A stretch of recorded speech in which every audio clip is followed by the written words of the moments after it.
La mort du prince Philippe a laissé la nation préoccupée par la perspective que la reine se sente seule.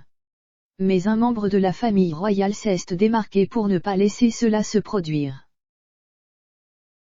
Sa Majesté la Reine, 95 ans, a partagé sa maison avec son défunt mari, le prince Philippe, duc d'Édimbourg pendant plus de 73 ans, depuis leur mariage en novembre 1947 jusqu'à son décès en avril 2021.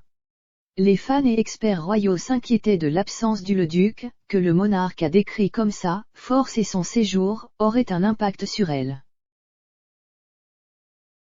Cependant, écrivant dans le Daily Express, le biographe royal Christopher Wilson a suggéré que la reine était bien entourée et prise en charge.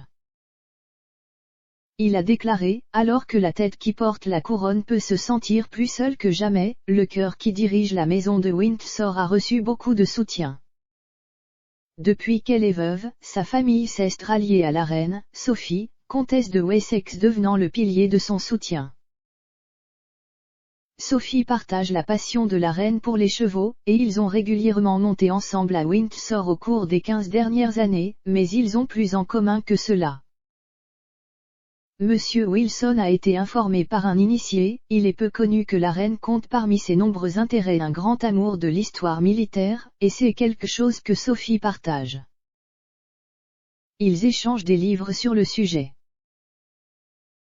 Sophie viendra souvent de Bagshot Park pour rester à Windsor une nuit ou deux, avec ou sans le prince Édouard, et elle et la reine ont des discussions longues et significatives. Sophie, 56 ans, est récemment devenue une royale préférée à la fois pour son travail et son aide à sa belle-mère.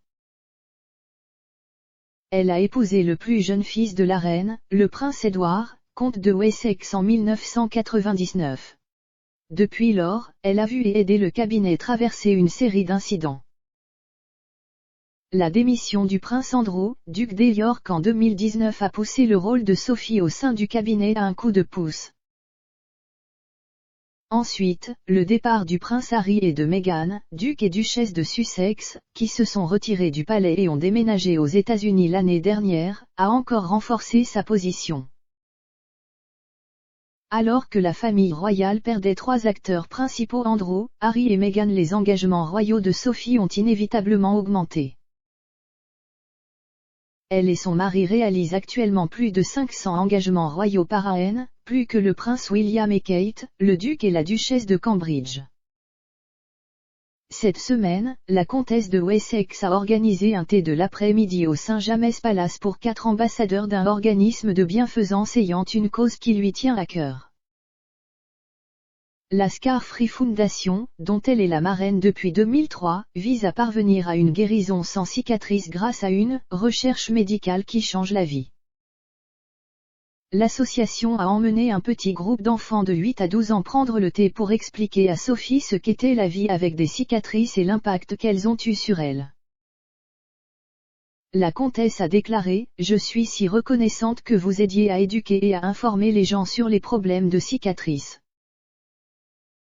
Vos connaissances sont un pouvoir et vous aidez la Scar Free Foundation à sensibiliser les gens en partageant vos histoires. Il est important que les gens voient la personne, pas seulement les cicatrices. » En 2019, l'experte en langage corporel Judith James a déclaré à Express.company.uk, quand Sophie a épousé Edward, elle a été saluée comme la nouvelle Diana. Mais ce qui a suivi ressemblait à une classe de maître dans le rôle de la mariée royale sans feuilleton qui a réussi à avoir une influence stabilisatrice sur son mari tout en gardant la presse et les fans royaux au minimum. Cette influence stabilisatrice fait écho au récit de Monsieur Wilson du soutien principal que la comtesse offre à Sa Majesté.